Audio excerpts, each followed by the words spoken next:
Moses is transferring leadership over to Joshua. He is to take the people to possess what God has promised. And he leaves them with this instruction: be strong and of good courage. And Joshua was to lead the people to finally take hold of what God had promised for so long and so often.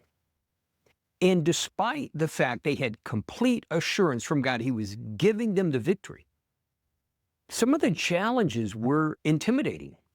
And in that context, God himself tells Joshua repeatedly, be strong and of good courage. But you can't make yourself strong, or can you?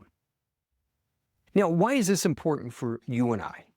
Well, the reality is, as you grow in purpose, as you grow in your understanding of your leadership call, whatever that looks like in your life, there will be moments when the challenges seem intimidating. And God's instruction to you and to us to be strong and of good courage. And how do you do that? Well, understanding, look at David at Ziklag. Things looked absolutely hopeless at every level. He's returned with his men. The Amalekites have attacked. They've taken everything. And what they couldn't take, they burned. It looked hopeless at every level. It would seem like God had neglected them. And in fact, his own men were so distraught, there's murmuring of them killing him. And in that context, at that low point in his life, how did he respond? And it says he strengthened himself in the Lord. Before he did anything else, even inquired of the Lord, he strengthened himself in the Lord. And it's that very same word as with Joshua. It is one that we see repeated throughout the Bible, God's mandate to his people to be strong and of good courage. And that word obviously is interpreted to make yourself firm, to make yourself strong. But the undercurrent in it means to cling.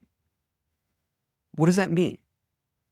You cling to God, whether it's clinging to his character, his nature, his word, or his specific promises to each of us.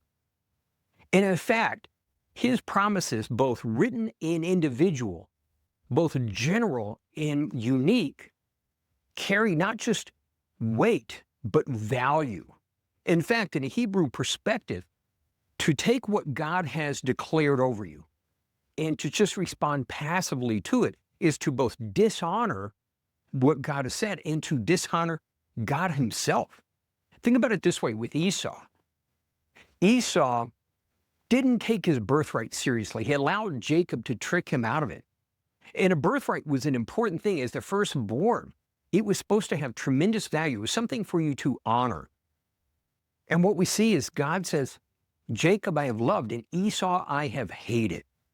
That understanding the promises that God has spoken over your life, identity, calling, purpose, those are things for us to hold in high value. We are to cling to, we're to strengthen ourselves in them. And how did David do that? He strengthened himself in the Lord. So whether it was reflecting on, focusing on God's character, his nature, what God had specifically promised him, we don't know because it's not relevant. What's relevant is the recognition that he took action. He, in the moment of despair, shifted his focus, put his focus by clinging to what God had said and who God was. Only after that, then did he inquire of the Lord, should we pursue? And God's instruction was to pursue.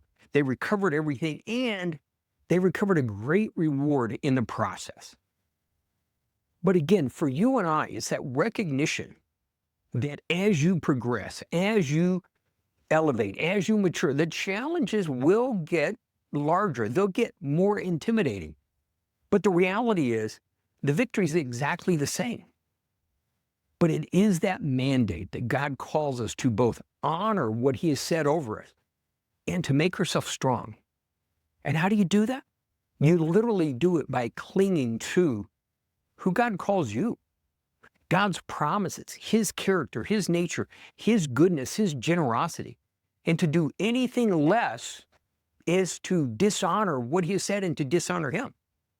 And more importantly, it's the recognition as we develop that pattern, as we progress in that. Just like Joshua's instruction was, you are to lead these people to possess their inheritance. So God is calling you to progress in your purpose. And again, your own leadership mandate to cause others to possess what God has for them. And the only way we truly do it is by learning to be strong and of good courage.